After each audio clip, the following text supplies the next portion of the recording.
Good evening everyone, this is Himanshi and I welcome you all on career lab. Start करेंगे आज का session. आज हम पढ़ेंगे कोहलबर्ग की थियरी जो कि नैतिक विकास के ऊपर है।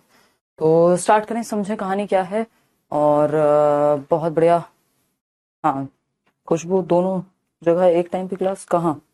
यूट्यूब पे तो क्लास होती है आपकी 9 बजे। सेम टाइम कब होता है? हाँ, टॉपिक चेंज नहीं हुआ होगा, मे बी टॉपिक आपका वो कंप्लीट हो चुका है वाइकॉस्की वाला।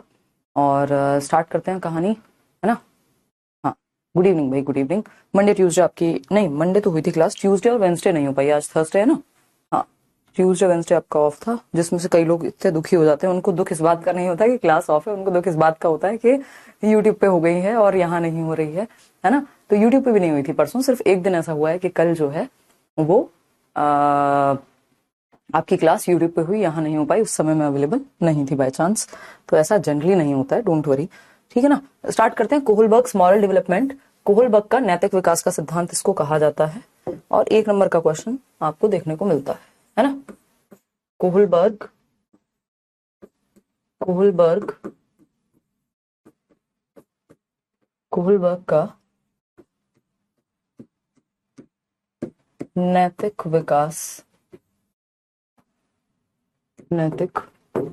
विकास सिद्धांत। बात सही है या कोई गड़बड़ है? इतनी सी बात समझने में हमको बताओ फटाफट से। ठीक है, क्लियर है बात? हाँ, समझे कहानी क्या है यार। यूट्यूब आप प्रैक्टिस के लिए ले सकते हो एक्स्ट्रा में सेशन, अगर समय निकाल पाओ तो बहुत अच्छा है, क्योंकि वहां पोल का भी सिस्टम है और एक प्रैक्टिस आपकी हो जाती है लगभग हर एक सब्जेक्ट की। खुशबू कह रही है आप बहुत मस्त पढ़ाती हैं। अच्छा, धन्यवाद जी। तो हाँ, वेट रहता है आपकी क्लास का। चलिए, बहुत बढ़िया। आपकी क्लास की करने के बाद ही कुछ हो रहा है। चलिए, बहुत ही बढ़िया। चलते हैं, समझते हैं इसी बात पे, है ना। तो अगर हम बात कर रहे हैं कोहलबर्ग के नैतिक विकास के सिद्धांत की, नैतिक विकास कहते हैं मॉरल डेवलपमेंट को। कोहलबर्ग्स मॉरल डेवलपमेंट थियरी या थियरी ऑफ मॉरल डेवलपमेंट, ये भी आप कह सकते हैं। अब मॉरल डेवलपमेंट का मतलब नैतिकता से है। आपने वैल्यू एजुकेशन करके एक सब्जेक्ट स्कूल्स में चलता है। जब हम लोग छोटे थे, आपकी जनरेशन में हो सकता है नैतिक शिक्षा करके एक सब्जेक्ट रहा हो। तो मॉरल डेवलपमेंट है क्या? नैतिकता क्या है? नैतिक विकास क्या है? पहले नैतिकता को समझना जरूरी है कि बिल्कुल 100% हो जाएगा भाई पेपर। पहले नैतिकता को समझना जरूरी है कि आपका जो मॉरल डेवलपमेंट है वो सही और गलत की समझ के बारे में है। क्या सही है, क्या गलत है। भाई, सही बोलना सही माना जाता है, झूठ बोलना गलत माना जाता है। बचपन से हम सुनते जा रहे हैं। ऑनेस्ट रहना, यानी अगर आप ऑनेस्ट हैं तो मतलब आप एक सही दिशा में हैं। अगर आप डिसऑनेस्टी या चीट कर रहे हैं किसी को तो वो इमोरल है, यानी वो मॉरली सही नहीं है, नैतिक रूप से सही नहीं है। हो सकता है उससे आपका फायदा अभी के लिए हो रहा हो। तो क्या सही है और क्या गलत है, राइट और रॉन्ग के हमारे कुछ प्रिंसिपल्स होते हैं। राइट और रॉन्ग के, कि भाई लेफ्ट जा रहे हैं रॉन्ग जा रहे हैं, राइट जा रहे हैं तो सही जा रहे हैं, ये क्या है? प्रिंसिपल्स होते हैं, कुछ सिद्धांत हैं सही और गलत के। इन्हीं सिद्धांतों को नैतिकता कहते हैं, ठीक है ना। इन्हीं सिद्धांतों को क्या कहते हैं? नैतिकता कहते हैं। कि हमारे सही और गलत का जो मॉरल कंपास जिसको बोला जाता है, कंपास समझते हो ना, वो जो आपका दिशा बताता है आपको कि आप नॉर्थ की साइड हैं, साउथ की साइड हैं, किस साइड हैं। तो ये उसी तरह से एक सिस्टम है जो मॉरल डेवलपमेंट जिस तरह से हमारा हुआ होगा। बच्चे में जन्म से तो मॉरलिटी नहीं होती है, मॉरल डेवलपमेंट होता है। नैतिकता समय के साथ आती है। जन्म के समय तो शून्य ही मान लीजिए आप, सही और गलत का उसको नहीं पता है। जिस चीज से उसको पेन होगा वो उसके लिए सही गलत हो सकता है। हम ही बाहर से बताते हैं उसको समाज के द्वारा। तो ये सोशल डेवलपमेंट के ही अंदर आता है ये टॉपिक, कि समाज में रहने के क्या तौर तरीके हैं। उसके अंदर एक कॉन्सेप्ट आता है जिसको मॉरल डेवलपमेंट बोला जाता है, नैतिक विकास बोला जाता है। तो बच्चे का नैतिक विकास कैसे होता है, उसके सही और गलत के बीच में क्या चीजें उसके लिए मायने रखती हैं, कैसे सही गलत विकसित होता है, किस उम्र में किस चीज को वो सही किस चीज को गलत मानता है, ये सारी बातें जो है हमारी नैतिक विकास में हम सीखते हैं। और इस पे एक थियरी दी है कोहलबर्ग ने। कोहलबर्ग की जो थियरी है is based on Piaget's moral development. पियाजे ने भी एक मॉरल डेवलपमेंट की थियरी दी थी। पियाजे वही पियाजे हैं जिनका कॉग्निटिव डेवलपमेंट का सिद्धांत हमने पढ़ा था। तो पियाजे ने भी सही गलत के बारे में बात की, लेकिन उनकी थियरी कंप्लीट नहीं मानी जाती। उसमें हेट्रोनॉमी और ऑटोनॉमी करके 2 स्टेजेस होती हैं। हेट्रोनॉमी वो होता है जब बच्चा दूसरों का सही गलत, माँ बाप ने जो कह दिया वो सही है वही गलत है। ऑटोनॉमी होता है खुद का सही गलत चूज करना। तो वो थियरी उतनी इंपॉर्टेंट नहीं है कि उसको अलग से पढ़ा जाए, बट अगर हम बात करते हैं, ये हमें जानना जरूरी है, नोट के रूप में हम ये कहीं लिख सकते हैं दिमाग में भी कि Kohlberg's theory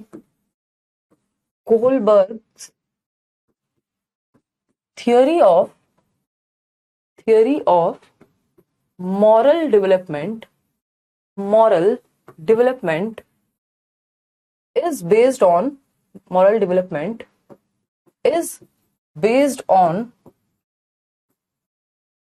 Piaget's moral development theory. Moral development theory यानी जो पियाजे का सिद्धांत था उसी के आधार पर, उसी पर आधारित है।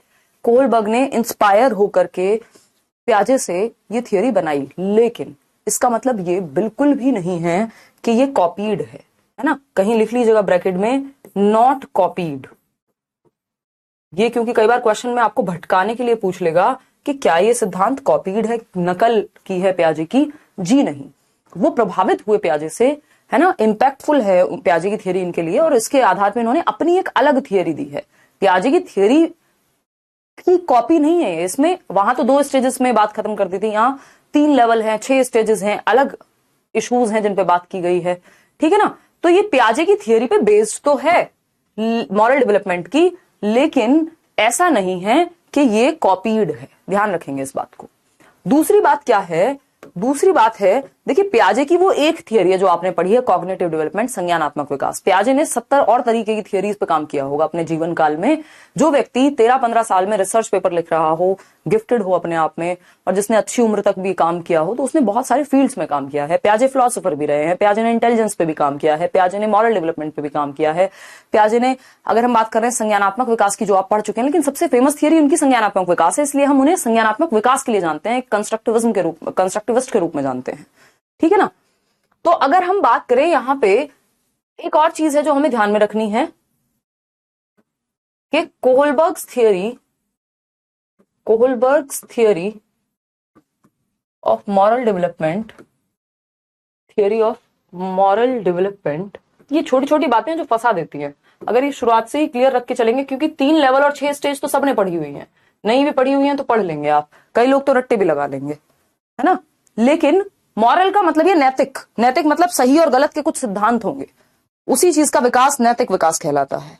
जब हम सही और गलत के सिद्धांतों में बांटने की बात करते हैं किसी चीज को, है ना, जैसे वैल्यू एजुकेशन आप पढ़ते हैं, वही वाली बात है कि क्या सही है क्या गलत है समाज में, उस चीज की हम बात करते हैं। तो Kohlberg's theory of moral development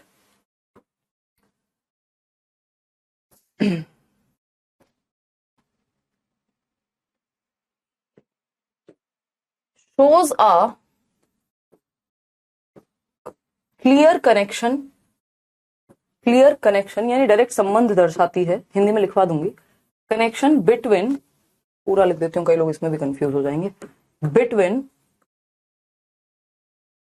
moral maturity, या फिर मैं कहूं कॉग्निटिव मैच्योरिटी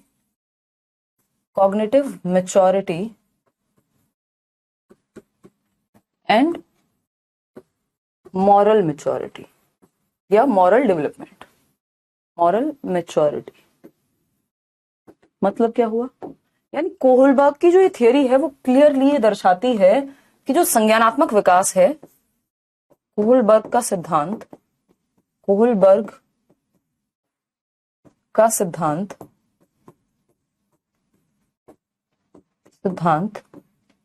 संज्ञानात्मक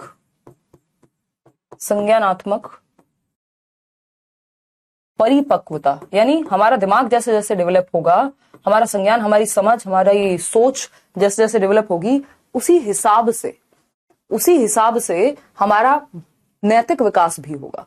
तो कोहलबर्ग का सिद्धांत संज्ञानात्मक परिपक्वता को नैतिक परिपक्वता का आधार बताता है। नैतिक परिपक्वता का आधार मानता है। बात क्लियर है या नहीं? मानता है, ठीक है बात, या कोई दिक्कत परेशानी है इस बात को समझने में? है, बताओ एक बार।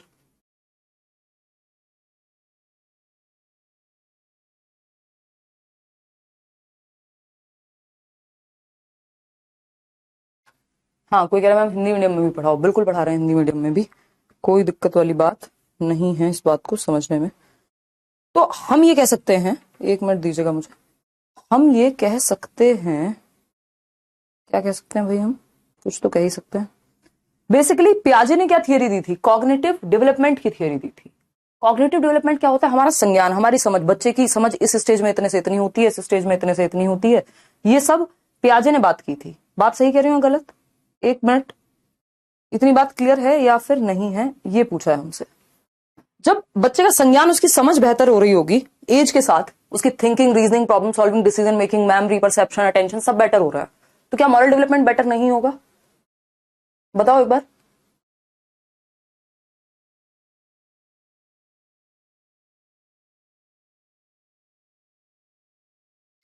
देखिए, कोलबर्ग अमेरिकी एक वैज्ञानिक, मनोवैज्ञानिक कहे जाएंगे, है ना। तो अब जब एज के साथ समझ बढ़ रही है, सही और गलत की भी समझ हमारी एज के साथ बदल जाती है। बात सही है कि नहीं है? जो बचपन में हमें सही लग रही होती है चीज, वो बड़े होकर के गलत लगने लगती है। क्यों? क्योंकि मॉरल मेच्योरिटी हमारी कॉग्निटिव मेच्योरिटी से जुड़ी हुई है। जो कॉग्निटिव डेवलपमेंट की स्टेजेस की बात प्याजे कर रहे थे, उस बात को आधार कहीं ना कहीं इन्होंने बनाया और कहा कि हाँ भाई, मॉरल मेच्योरिटी कॉग्निटिव मेच्योरिटी से जुड़ी हुई है। बात सही है कि नहीं है? बिल्कुल सही है ना।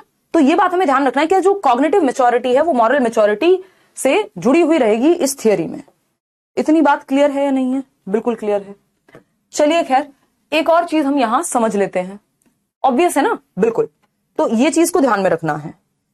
तो इसीलिए कोलबर्ग ने क्या किया, अलग अलग एज के बच्चों को लिया और इन्होंने कहा है कि अगर आपको बच्चे का मॉरल डेवलपमेंट अच्छा कराना है, उसका नैतिक विकास, उसका सही और गलत का विकास अच्छा कराना है, तो मॉरल डेवलपमेंट के लिए क्या कराओ, डिस्कशन कराओ, क्लासरूम में चर्चाएं कराओ, डिबेट्स कराओ, है ना। क्या कराना है? डिस्कशन होने चाहिए, चर्चा, परिचर्चा का माहौल होना चाहिए कक्षा कक्ष में। एक बच्चे से पूछा जाए क्या सही है क्या गलत है, अच्छा ये सही और गलत क्यों है। तो एक परिचर्चा का माहौल होना चाहिए, एक डिस्कशन का माहौल क्लासरूम में होना चाहिए। डिस्कशंस को ये महत्व देते हैं। दूसरा क्या है, इन्होंने डिलेमास पे चर्चा की। डिलेमा क्या होती है? दुविधा। मैं ये करूं कि क्या करूं, ये क्या है? दुविधा है एक तरह की। ठीक है।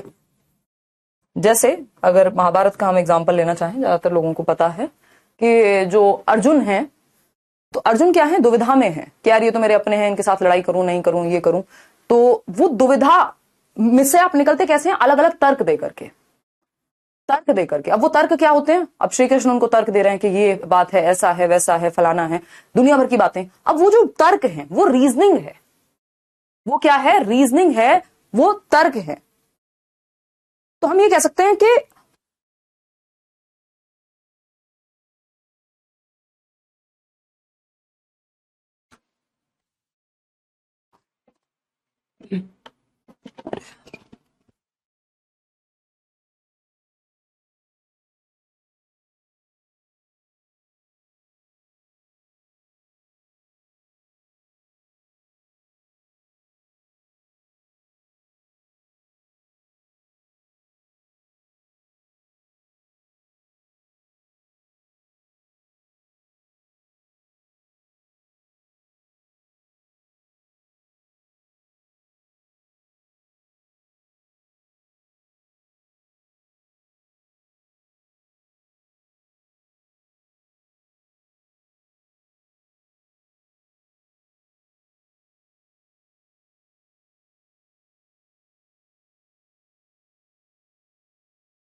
देखो एक बार,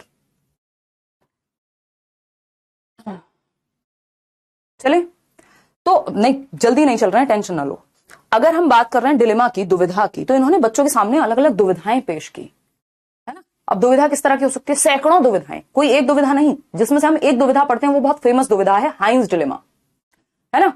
तो अगर हम बात कर रहे हैं यहाँ पे बहुत सारी सैकड़ों तरह की दुविधा पेश की बच्चों के सामने, अलग अलग एज के बच्चे के लिए अलग अलग तरह की दुविधा हो सकती है, उनके साथ चर्चाएं हुई और एक चीज निकल के आई कि जो मॉरल रीजनिंग है हमारी, उस पे बेस्ड होता है हमारा सही और गलत। यानी मॉरल रीजनिंग क्या, नैतिक तर्कणा बोलते हैं इसको, नैतिक तर्क भी कह सकते हैं आप, कि हम सही और गलत का तर्क क्या दे रहे हैं। भाई एक व्यक्ति कह रहा है चोरी करना सही बात है, उसका तर्क क्या है कि मुझे तो किसी की जान बचानी थी। आपने ये बहुत सुना होगा कि किसी की जान बचाने के लिए बोला गया झूठ झूठ नहीं होता। ये क्या है, नैतिक तर्क है। किसी बात के सही और गलत होने के लिए उसके पीछे तर्क क्या है, इस बात को जांचने की कोशिश कोहलबर्ग ने की, है ना। तो परिचर्चा होनी चाहिए क्लास में, दुविधाएं पेश की गई। नैतिक तर्क जो है वो आपका मॉरल रीजनिंग, आपके मॉरल डिसीजन को प्रभावित करता है। और ये मॉरल रीजनिंग कहां से आती है, मॉरल रीजनिंग कहां से आती है? मॉरल रीजनिंग आती है कॉग्निटिव मैच्योरिटी से। कॉग्निटिव मैच्योरिटी, जिस एज के आप हैं, आपका दिमाग जिस लेवल पे डेवलप्ड है, उस तरह की आपकी रीजनिंग होगी। श्री कृष्ण की रीजनिंग अलग होगी और वहीं किसी और की रीजनिंग दूसरी तरफ डिफरेंट होगी, या फिर आपकी रीजनिंग डिफरेंट होगी, आपके लिए सही गलत डिफरेंट होगा, आपकी मम्मी के लिए सही गलत डिफरेंट हो सकता है। तो कॉग्निटिव मैच्योरिटी जो संज्ञानात्मक परिपक्वता है, जो संज्ञानात्मक परिपक्वता है, संज्ञानात्मक परिपक्वता है, हमारा ब्रेन जिस लेवल पे डेवलप्ड है, हमारी थिंकिंग, रीजनिंग, प्रॉब्लम सॉल्विंग, उससे जुड़ा हुआ होगा हमारा मॉरल तर्क, यानी मॉरल रीजनिंग हमारी। भाई तर्क का विकास कहां होता है, संज्ञानात्मक विकास के अंदर ही तो आता है। तो हम कहेंगे नैतिक तर्क की बात हो रही है। नैतिक तर्क जो है वो डायरेक्टली प्रोपोर्शनल है कि आपकी कॉग्निटिव मैच्योरिटी कैसी है। बात सही है या नहीं है? हाँ, और हम देखते हैं कि अलग अलग लोग अपने आप को अलग अलग हर चीज का तर्क दे देते हैं। अगर आप रीजन ढूंढने जाएं, आप किसी को कहें कि भाई आप नॉनवेज क्यों खाते हैं, ये तो गलत होता है, एनवायरमेंट के लिए गलत है, या भगवान इसमें पाप दे सकता है, या वॉटएवर, आपके बहुत सारे तर्क होंगे ना खाने के। और सामने वाला व्यक्ति 50 तर्क और आपको दे दे सामने से कि नहीं इससे तो ये नहीं होता, आप जो पेड़ों को खा रहे हैं ये वो फलाना ढिमकाना, दोनों तरफ से तर्कों की बारिश हो रही है। तो तर्क तो हर चीज का है अगर देखा जाए, है ना। तो अब वो डिपेंड करता है कि किसका तर्क कितना बेटर है, आप किस चीज को मानना चाहते हैं, वो भी इसमें पर्सनल बायस भी शामिल होता है। तो इसीलिए हम देखते हैं सही और गलत अलग अलग लोगों के लिए अलग अलग हो जाता है, क्योंकि तर्क डिफरेंट है। तो मॉरलिटी क्या है, सिंपल करके समझते हैं इसको, जिससे आपको तकलीफ नहीं होगी समझने में। मॉरलिटी क्या है? मॉरलिटी है नैतिकता, सही और गलत, राइट और रॉन्ग, है ना। Principles of right and wrong relates to morality. सही और गलत के सिद्धांत नैतिकता से जुड़े हुए हैं। अब मॉरल रीजनिंग क्या है? ये सही और गलत की तरफ आपको राइट जाना है कि रॉन्ग जाना है, इसके लिए आप एक रीजनिंग देते हैं। यानी एक तरफ राइट है, एक तरफ रॉन्ग है, या लेफ्ट है या राइट है। अब आपको लेफ्ट लेना है कि राइट लेना है, इट डिपेंड्स। हम ये कहते हैं कि भाई किसी ने, अगर आप देखेंगे हमारे कॉन्स्टिट्यूशन भी इंटेंशन की बात होती है ना, कि भाई अनइंटेंशनली खुद को बचाने के चक्कर में किसी का मर्डर हो गया, तो वो एग्जैक्टली अपराध में नहीं उस तरह से काउंट होगा, मतलब उसमें इफ एंड बट्स हैं। तो सही और गलत भी इट डिपेंड्स, मतलब डिपेंड करेगा। पहले आप तर्क जानेंगे। तो ये क्या हुआ, राइट और रॉन्ग के लिए नैतिक तर्क चाहिए हमको। तो मॉरल रीजनिंग वो तर्क है जो सही और गलत के लिए आप देते हैं। कोई भी चीज आपने चूज की है, उसके बेसिस पे तर्क क्या था पीछे का। तो हर स्टेज पे अलग अलग मॉरल रीजनिंग होती है बच्चों की, और सही गलत भी फिर अलग अलग होता है। नैतिक दुविधा क्या है? नैतिक दुविधा है जब आप फंसे हुए हैं कि आप लेफ्ट जाएं कि राइट जाएं। बहुत सारी दुविधाएं इस तरह की हो सकती हैं जीवन में कि आप एग्जाम देने जा रहे हैं, आपने देखा किसी का एक्सीडेंट हो गया है, और हो सकता है आप उस व्यक्ति को बचाना भी चाहते हैं, या आपका कोई रिलेटिव भी हो सकता है, आपका कोई दोस्त भी हो सकता है, और वो होने के बावजूद आप देख रहे हैं आपका जो है आखिरी अटेम्प्ट है उस चीज का, और आपको बहुत श्योर है आप, आपकी तैयारी बहुत अच्छी है। तो आप ये भी सोच सकते हैं कि यार इसको कोई और बचा लेगा और मैं निकल जाता हूं। ऐसा कर भी सकते हैं, आप किसी को फोन करके कहें भाई जल्दी आ जाओ और ले जाओ इसको।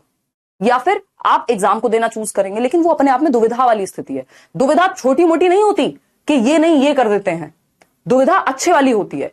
ये इस तरह की भी इन्होंने डिलेमास दी कि एक बोट में आप और आपके पिताजी या आपके हस्बैंड बैठे हुए हैं, या फिर ऑपोजिट है इसका, आपकी वाइफ और आपकी माताजी बैठी हुई हैं, है ना। दोनों में से किसी एक को ही बचा सकते हैं, किसको बचाएंगे? आपका बच्चा और आपकी वाइफ बैठी हुई है, किसको बचाएंगे?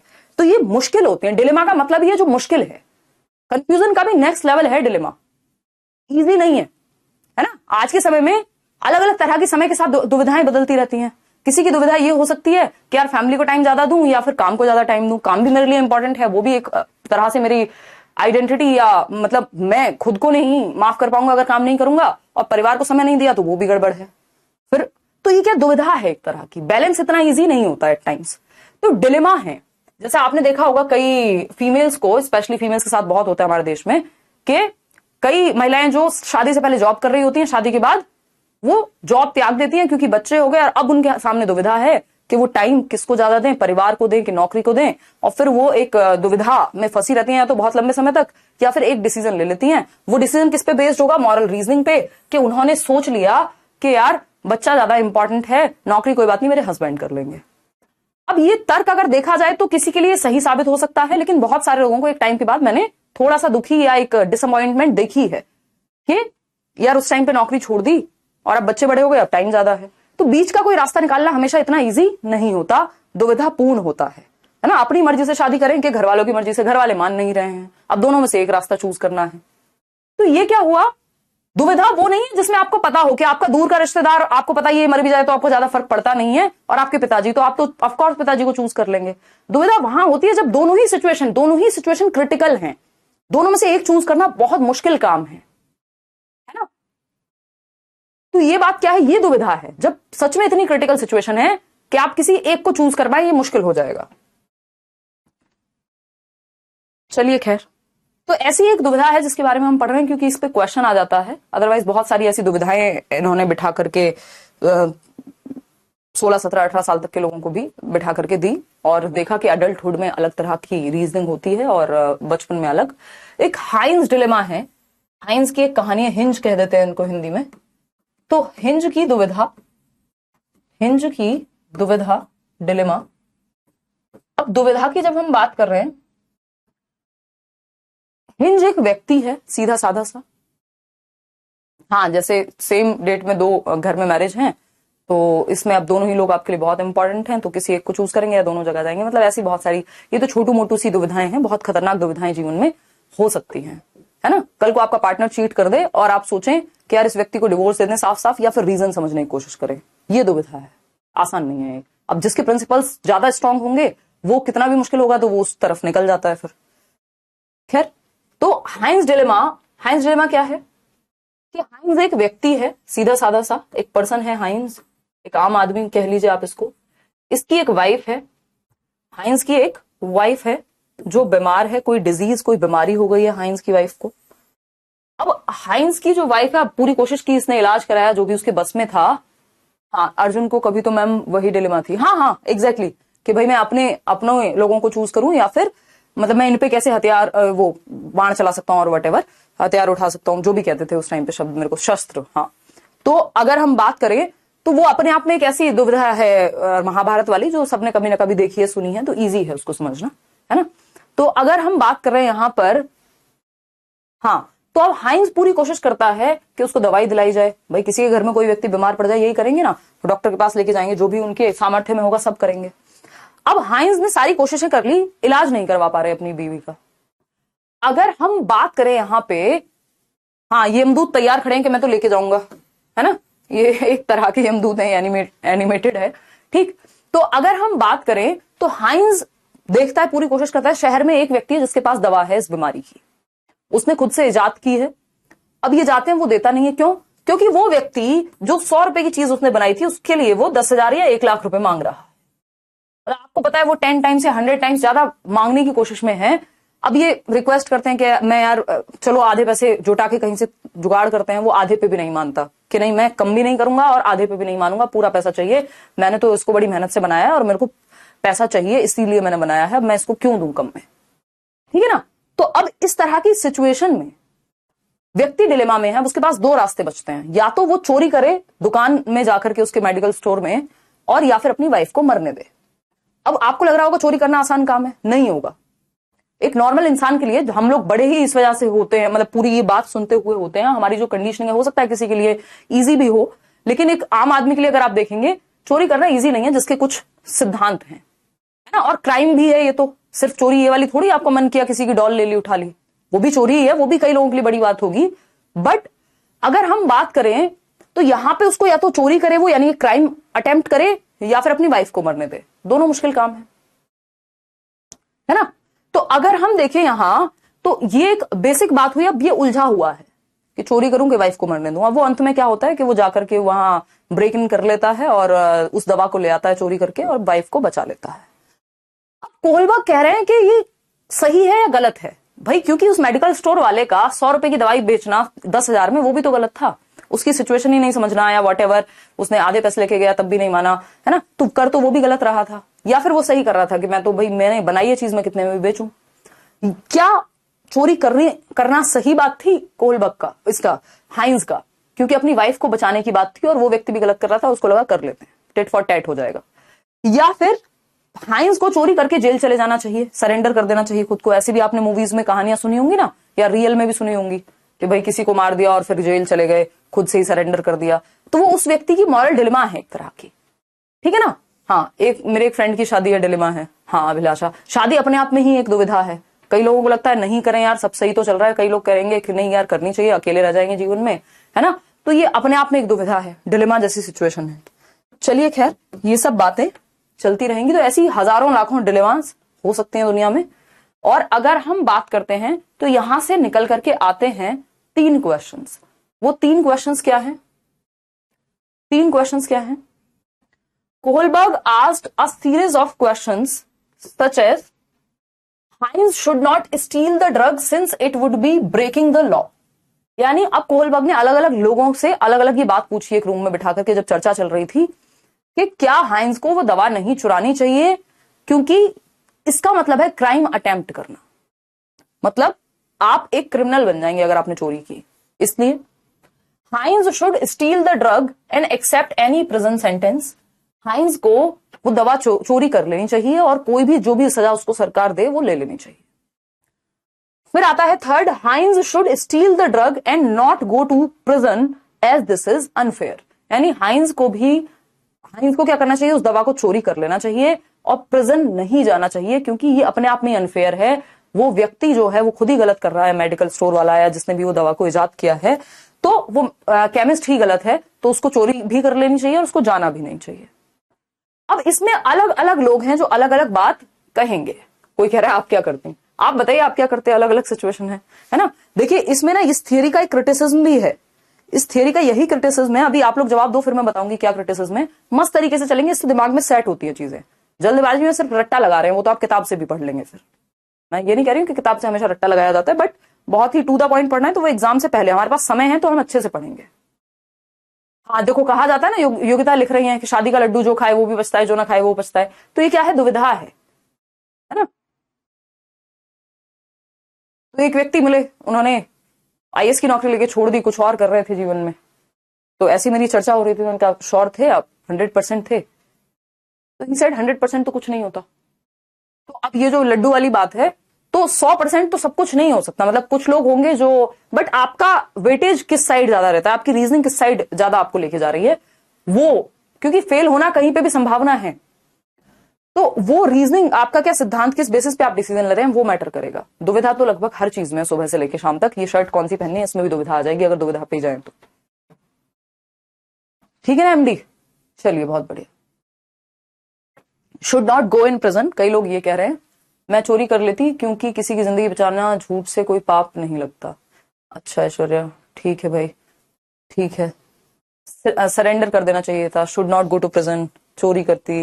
मुझे लगता है लगभग सारे ही लोग जो हैं, अंजलि क्या पूछ रहे हो भाई, सारे ही लोग जो हैं वो कह देंगे कि हाँ भाई, अपने फैमिली या लव्ड वंस की बात आती है तो इंसान इजी नहीं होता, उनको ऐसे मरते नहीं छोड़ सकते आप, और आपको दिख रहा हो कि सामने वाला भी गड़बड़ कर रहा है तो ऑफ कोर्स। इनका क्रिटिसिज्म यही है कि आप में से कई लोग कह रहे हैं चोरी कर लेते हैं, बड़े साफ सुंदर मन के लोग हैं आप लोग जो सही बात कह रहे हैं। और इसमें से अगर हम बात करें, कुछ लोग होंगे जो कहेंगे नहीं सरेंडर कर देते हम तो। अब रियलिटी में हो सकता है वो सरेंडर ना करते, किसी को नहीं पता लग रहा है, वो कहे ठीक है यार छोड़ो ना, वो उसने भी गलत किया मैंने भी कर दिया, बात खत्म हो गई, टेट फॉर टेट। तो इसका यही क्रिटिसिज्म है कि जब हाइपोथेटिकल सिचुएशन है, ये परिकल्पनात्मक इमेजिनरी सिचुएशंस हैं, ये बिठा करके आपसे 4 बात पूछी जा रही है, मैं आज तो कह दूं कि नहीं मैं तो ये करती, और जब रियल में सिचुएशन आके पड़े तो हो सकता है मैं वो काम नहीं करूं, या आप में से जो लोग कह रहे हैं हो सकता है सरेंडर ना करें। तो यही इसका एक ड्रॉबैक है या आलोचना है इस थियरी की, कि काल्पनिक क्वेश्चंस पूछे जा रहे हैं, रियलिटी में इंसान का एक्शन डिफरेंट हो सकता है। इंसान बड़ी खतरनाक चीज है, अनप्रेडिक्टेबल है, है ना। एक इंसान में पता नहीं कितने इंसान हैं छिपे हुए, कितनी साइड्स हैं एक इंसान की, बहुत सारे कलर्स हैं, रंग हैं। कहा जाता है ना ग्रेड से भी ज्यादा रंग बदल देते हैं व्यक्ति। चलिए, कोई कह रहा है एक जीवन मिला, शादी विवाह कर लेना चाहिए। जो लोग 8-8 साल से तलाक लेने के दर्द में हैं या जिन्होंने टॉक्सिक मैरिजेस देखी हैं, उनसे एक बार जाके बात करो, आपको एकदम अलग पर्सपेक्टिव मिल जाएगा। तो हर चीज की दूसरी साइड है, मैं कुछ भी इसमें अपना नहीं कह रही हूँ। ऑफकोर्स सही इंसान मिले तो बिल्कुल, है ना।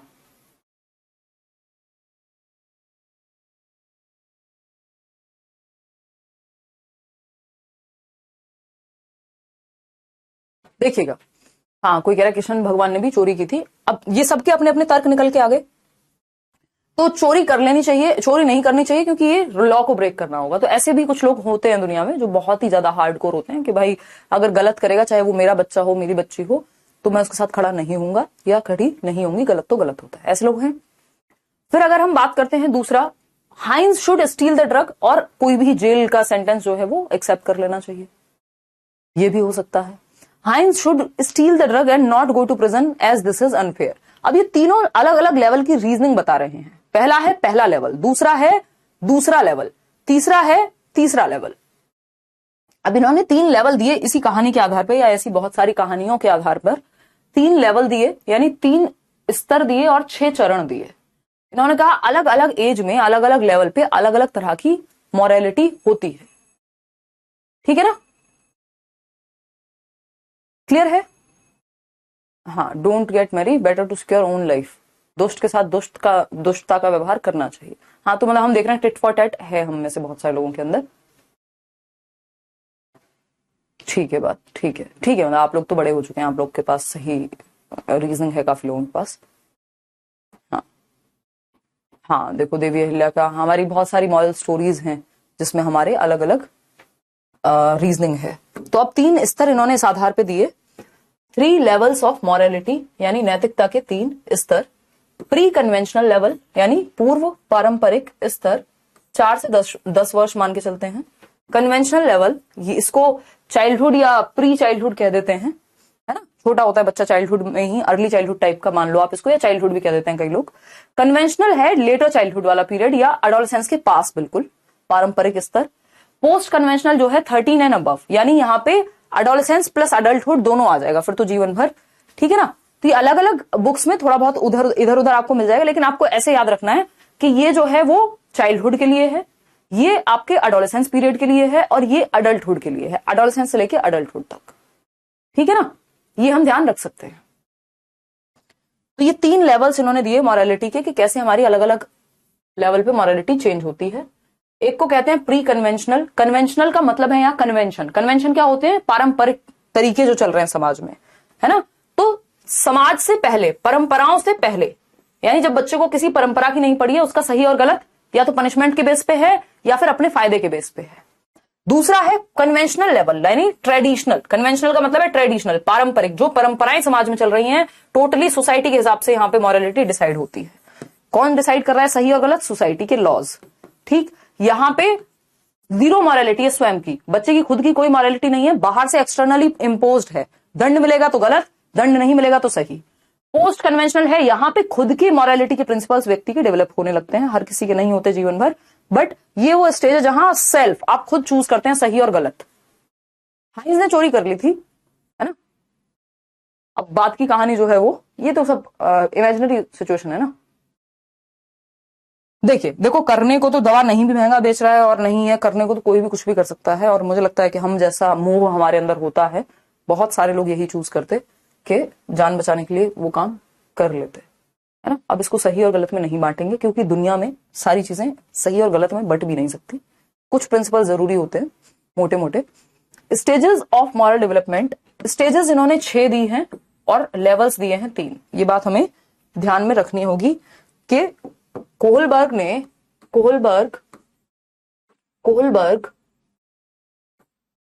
gave 3 levels of morality, यानी नैतिकता के 3 स्तर, एंड 6 stages, यानी 6 चरण और 3 स्तर दिए हैं। हर एक स्तर पे 2-2 स्टेजेस हैं। यानी 3 लेवल्स का मतलब क्या है? सिंपल है, 3 लेवल हैं, पहले लेवल पे भी 3 लेवल्स, पहले लेवल पे भी 2 स्टेजेस, दूसरे पे भी 2 स्टेजेस। तो भाई जब 2-2 स्टेजेस हैं हर लेवल पे तो 3 दूनी तो 6 ही होते हैं ना। तो टोटल नंबर ऑफ स्टेजेस पूछता है, टोटल स्टेजेस पूछता है तो 6 जवाब। इंग्लिश में पढ़ लेना, हिंदी में कई बार दोनों को सेम ही कह देते हैं। तो जवाब क्या होगा? 6। और टोटल लेवल पूछता है तो 3। इतनी बात क्लियर है या कोई दर्द, परेशानी, दिक्कत इस बात को? अभी पीरियड फिर से एक्सप्लेन कर दूंगी मैं। एक है आपका 4 से 10, 10 से 12 या 13 और 13 एंड अबव, मतलब चाइल्डहुड, एडोलेसेंस और अडल्टहुड, ऐसे याद रख सकते हो इन तीनों के बारे में। इसको ऐसे दिमाग में रख सकते हो, ठीक है ना, कि भाई ये चाइल्डहुड पीरियड है, इसमें अर्ली मान लो, लेटर मान लो, दोनों को जोड़ लो। एडोलेसेंस कुछ हद तक, क्योंकि 10 से 19 में शुरू हो जाता है एडोलेसेंस अगर आप WHO की माने तो। और ये एडोलेसेंस से लेके अडल्टहुड तक जाएगा, ठीक, ऐसे याद रख सकते हो। बाल्यावस्था, किशोरावस्था और वयस्कावस्था, इन 3 स्तरों में बांट दिया है। हालांकि 16-17 साल तक ही मैक्सिमम इनके पास एग्जाम्पल थे, लेकिन फिर अडल्टहुड में उन्होंने उसी को काउंट कर लिया। तो ये 6 स्टेजेस में बांट दिया और 3 लेवल में। पहला लेवल है लेवल 1, जिसको कहते हैं प्री कन्वेंशनल लेवल, पूर्व पारंपरिक स्तर।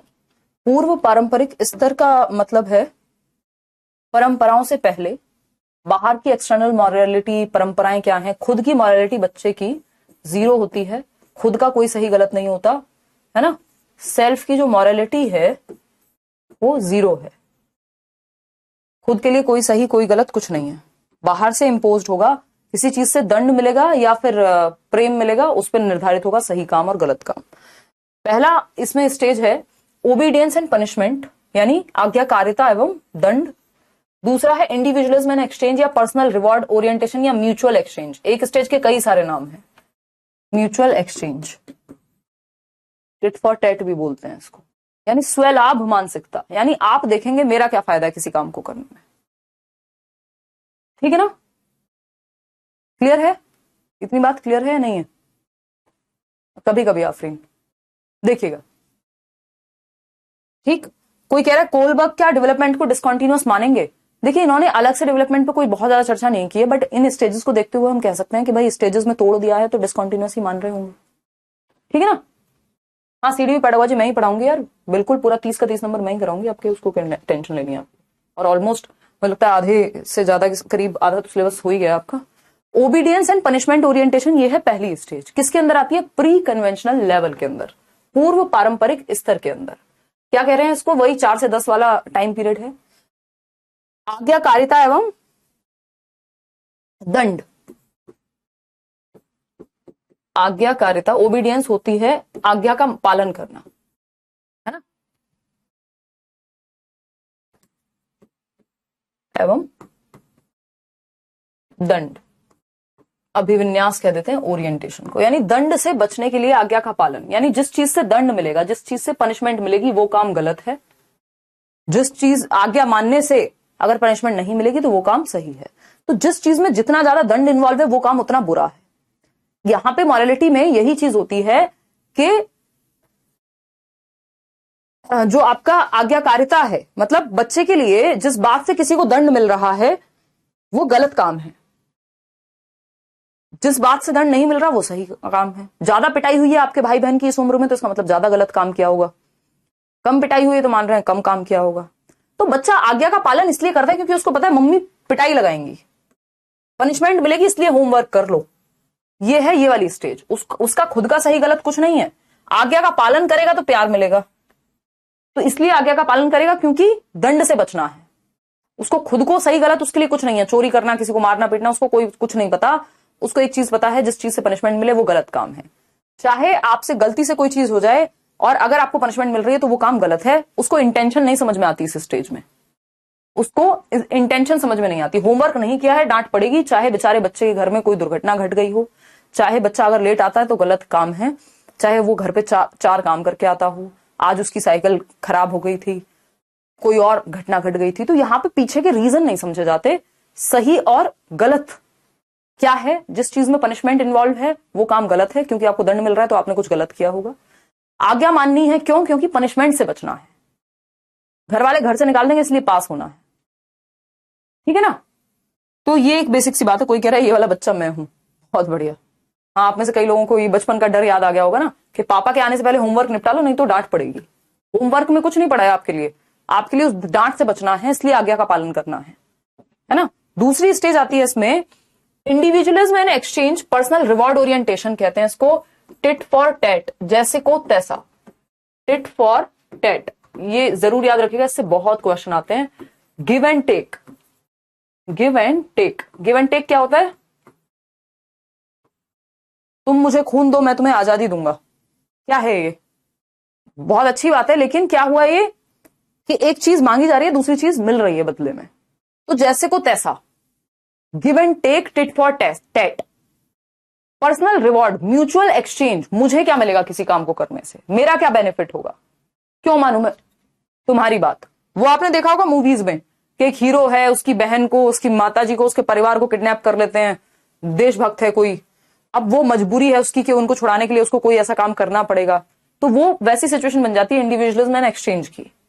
तो अगर हम बात करते हैं यहां टिट फॉर टैट की, गिव एंड टेक की, कि भाई इंडिया ने किसी और कंट्री के साथ कोई एमओयू साइन कर लिया, मेमोरेंडम ऑफ अंडरस्टैंडिंग, कि आप हमें पेट्रोल दीजिए, हम आपको धान देंगे, हम आपको गेहूं देंगे, गिव एंड टेक जैसा कुछ हो सकता है। बार्टर सिस्टम याद कीजिए पुराने जमाने में, जब नोट नहीं चलते थे, गेहूं के अगर आपको चावल चाहिए तो सामने वाला गेहूं आपको दे देगा। तो ये टिट फॉर टैट वाली बात थी। पर्सनल रिवॉर्ड की बात करेगा व्यक्ति, सेल्फ इंटरेस्ट, उसका क्या फायदा है किसी काम को करने में, वो तब करेगा किसी काम को, सेल्फ इंटरेस्ट वाला पीरियड है ना। ये आपने पुराने जमाने में, पुराना मतलब आज से 5, 7, 10 साल पहले जब फेसबुक का जमाना था बहुत ज्यादा, अब थोड़े बड़े लोग फेसबुक ज्यादा यूज करते हैं। My attitude will always be based on how you treat me, इस तरह के स्टेटस, इस तरह की वो जो कवर पिक्चर एंड ऑल आपने देखा होगा कि भाई जो मेरा स्वभाव है, जो मेरे लिए अच्छा है, मैं उसके लिए अच्छा हूं। ये क्या है? गिव एंड टेक है, ठीक। तो एटीट्यूड जो है मेरा, वो निर्भर करेगा कि आप कैसे मुझे ट्रीट कर रहे हैं। अगर आप अच्छे हैं मेरे साथ, मैं आपके साथ अच्छा होऊंगा, अगर आप बुरे हैं मेरे साथ, मैं आपके लिए बुरा होऊंगा। ये है ये अवस्था। कौन सी अवस्था? Tit for tat, mutual exchange, personal reward, give and take, ये अवस्था है। बच्चे को कहो बेटा दुकान से सामान ला दो, मेहमान आए हैं, कर चला तो जाऊंगा, मुझे भी 5 रुपए की चॉकलेट चाहिए होगी अपने लिए, यानी आपका काम मैं तब करूंगा जब मुझे कुछ पर्सनल बेनिफिट होगा उस चीज में, पॉकेट मनी मिलेगी एक्स्ट्रा अगर ये काम कर दूं तो, कि हाँ ठीक है। और क्या हो सकता है इसमें? एक बच्चा है, जो क्वेश्चन बहुत बार आता है कि एक बच्चा है जो लड़ाई कर रहा है आपस में, आप देख रहे हैं, तो वो पूछते हैं टीचर आकर के, बेटा क्या बात हो गई? तो वो कहता है इसने मेरी पेंसिल तोड़ दी, या इसने मेरी पेंसिल छीन ली। तो वो कहेगा कल इसने भी तो मेरी नोटबुक फाड़ दी थी। कि 2 बच्चों की लड़ाई हो रही है, लंच शेयर नहीं कर रहे, पूछा जाके आपने कि अपना लंच नहीं दे रहा, कि क्यों दे? कि कल मैंने भी तो इसके साथ लंच शेयर किया था, तो आज इसको भी मेरे साथ लंच शेयर करना चाहिए। आपने अपने घर में छोटे बच्चों को देखा होगा ऐसा करते हुए, है ना, कि भाई बहन है, कि मैं अपनी चॉकलेट में से तब दूंगा कुछ हिस्सा जब तुम मेरे को अपना वीडियो गेम खेलने दोगे। तो मतलब टिट फॉर टैट, जैसे को तैसा, कुछ एक्सचेंज में चाहिए, बार्टर सिस्टम में चाहिए कुछ, ठीक है ना। इसको हिंदी में अभी मैंने आपको दिखाया भी था, वो हिंदी इसकी लिखी है, क्योंकि हिंदी में भी इसके नाम जो है बहुत ही प्यारे नहीं है। इसको स्वयं लाभ की अवस्था कहते हैं हिंदी में। इसमें मिल जाएगा आपको पीडीएफ में, मैंने मेंशन किया हुआ है, ये आपको आपके पास होगी भी पीडीएफ, आई थिंक मिल भी गई होगी वाली तो, है ना। स्वयं लाभ अभिविन्यास कहते हैं इसको, कि एक बच्चा है जो रो रहा है, आप देख रहे हैं कि कल इसने मेरी पेंसिल तोड़ी थी तो मैंने भी तो इसको थप्पड़ मार दिया, तो क्या हो गया? Give and take. कोई कह रहा है मेरा भाई तो 14 साल का फिर भी ऐसे करता है, तो जरूरी नहीं है ना कि एज के अकॉर्डिंग मॉरलिटी डेवलप हो ही जाए, है ना। और हमें मजे आते हैं इस चीज करने में। देखिए लेवल 2 क्या है? लेवल 2 जैसे हम ये कहते हैं बेटा फर्स्ट आ जाओ, ये वाली बाइक दिला देंगे, तो गिव एंड टेक है वो। जैसे मैं अपने भाई को ऐसी टीज करते हुए कहती रहती हूँ, अब वो बहुत एक्साइटेड था नई कार को लेके, उसको थार पसंद है, ठीक है 12th में इतना ऐसे अच्छा कर लो 12th में, और नंबर तो खैर मैं तो उसको ज्यादा कहती नहीं हूँ कभी, बट ये बढ़िया कर लो, अच्छा कॉलेज में एडमिशन हो जाए तब ले जाना थार, अभी तो इतने से हो, लाइसेंस भी नहीं है। तो गिव एंड टेक वाली बात हो गई, ठीक है ना। क्या हो गई? गिव एंड टेक वाली बात हो गई।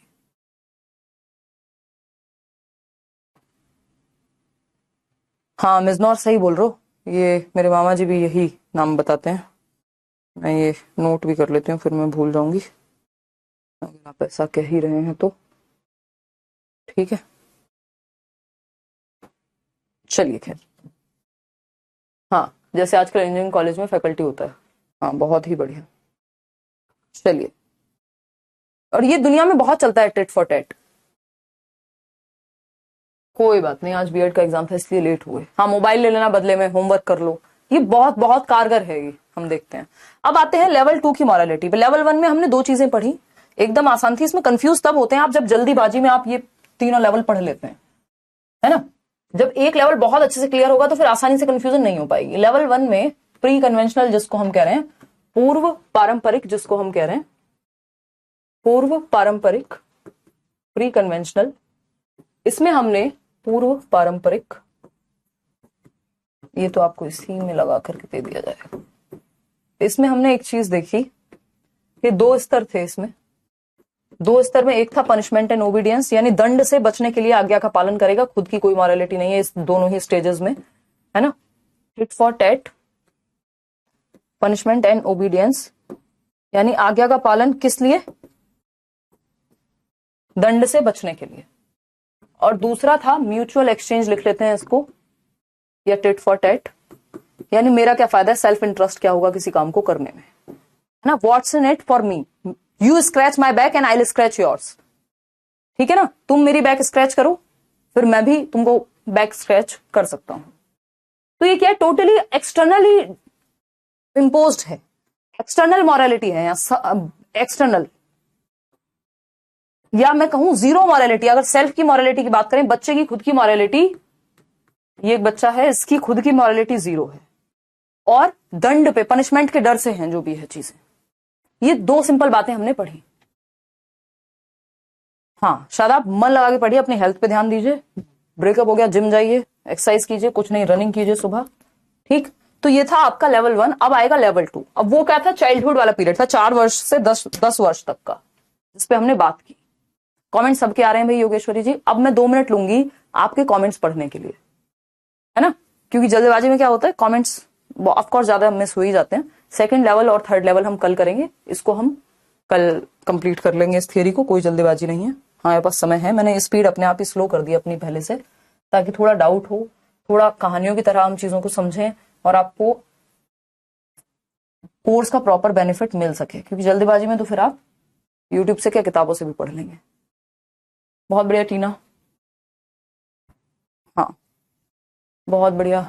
Maths TGT batch, you are very sweet and your teaching is super, thank you Sonal. और बताइए, कोई और समस्या, कोई और विचार हो आपके मन में तो, कुछ और पूछना चाहते हैं तो। फर्स्ट टाइम क्या पीडीएफ अपलोड करा दीजिए, अच्छा ठीक है। अगर 130 प्लस स्कोर करने के लिए सिंपल है, जो 2 साल के ऑनलाइन पेपर हैं और जो भी कोर्स में कराया जा रहा है, इतना कर लो, इनफ है। इसमें 30 में से 30 तो सीडीपी में यहीं से आ जाएंगे, कुछ भी एक्स्ट्रा नहीं कर रहे हैं, बस जो कराया गया है, एक अक्षर बाहर से मत पढ़िए। अगर आप सीटेट की बात करें तो जो कराया जा रहा है उतना कर लीजिए, और साथ में अगर शाम वाली प्रैक्टिस यूट्यूब पे ज्वाइन कर सको लेट्स लर्न पे, या फिर वो नहीं कर पा रहे तो प्रीवियस ईयर तो जरूर कर लो, बट वो करना जरूरी है। हाँ एग्जैक्टली सूर्या। हाँ तो दीपिका छोड़ दो ऐसी चीजों को, हर्ट तो वैसे भी होगा, वैसे भी होगा, तो टॉक्सिसिटी कम हो जाएगी, लेकिन जब आप निकल जाते हैं ऐसी चीजों से, ठीक है जी। अंशिका अगर जरूरी होगा तो कराएंगे, एनआईओएस की बात करो ना, जो भी एक्स्ट्रा चीजें अगर हमें लगेंगी, नहीं तो एक प्रॉपर पीडीएफ अपलोड करा दो। सबका पीडीएफ को लेके बड़ा वो है। चलो यार पीडीएफ कराएंगे, इस बार बहुत पीडीएफ पेंडिंग हुई है, इतनी कभी नहीं होती थी, जल्दी समझ में आ जाता है आपको पढ़ा हुआ।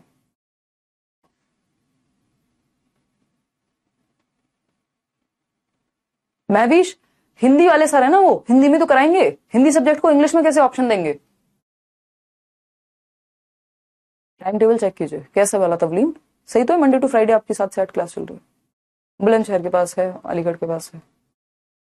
नमिता, और बताओ, और कुछ हो पूछने को तो वो पूछो, ये शर्ट का कलर पूछने से क्या होगा भाई, है बताइए। ज्योति, डेली मैथ्स की क्लास अटेंड करो यार, बीएड के एग्जाम्स भी चल रहे हैं, कोई बात नहीं, वीक में सैटरडे संडे निकाल के, या थोड़ा सा अभी एग्जाम्स पे भी फोकस कर लो।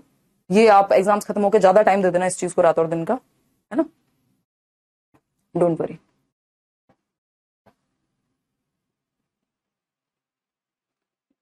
हाँ बहुत बढ़िया शिका।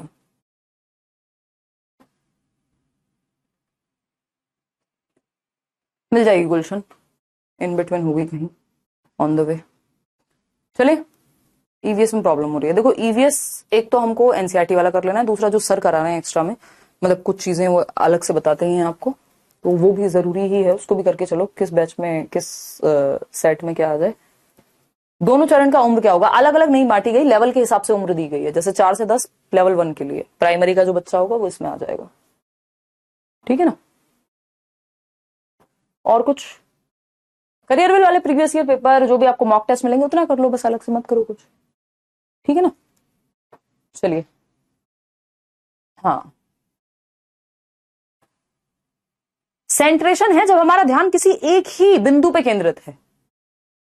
हमारा ध्यान इस बॉटल के रंग पे नहीं है, हमारा बस ध्यान है इस बॉटल की हाइट पे, इसकी शेप क्या है उस पे नहीं है, इसमें पानी नहीं दूध भी भर सकते हैं इस पे नहीं है। हमें लगता है ये सिर्फ एक ही चीज के लिए बनी है, यानी मेरे पापा सिर्फ मेरे पापा ही हैं, ना तो वो पति हैं किसी के, ना वो किसी के और दूसरे मेरे भाई बहन के पापा हो सकते हैं, ना वो कोई और उनके मम्मी पापा हो सकते हैं उनके खुद के। मतलब हमारा पूरा ध्यान एक ही एस्पेक्ट पे निर्धारित हो जाता है कि जब बच्चा ये देख रहा है कि इसकी हाइट ज्यादा है इसलिए इसमें पानी ज्यादा आएगा, जबकि हो सकता है इससे चौड़ा बर्तन ये हो, तो वो उसकी विड्थ पे फोकस नहीं कर पा रहा, चौड़ाई पे, सिर्फ हाइट पे ही फोकस है, या कलर पे फोकस है तो कलर पे ही फोकस है।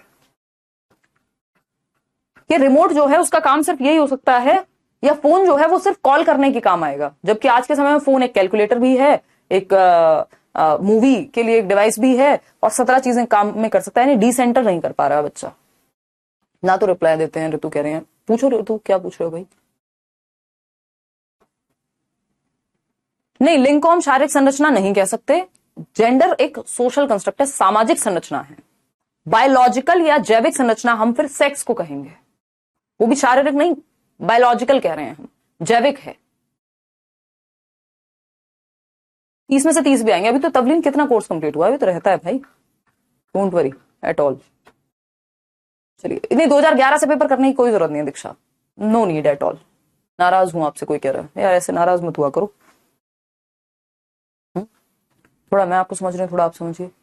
हाँ, D2+ भी नया बैच आएगा पीआरटी का 1 जुलाई से, आई थिंक, मतलब आए ही जाएगा जहां तक, डिमांड काफी ज्यादा। आज पहली बार कमेंट की हूँ, वो भी आपने नहीं देखा, शिवानी कह रही हूँ, वंदना पीछे की पढ़ाई, अच्छा जी। चलिए फिर, टेक केयर।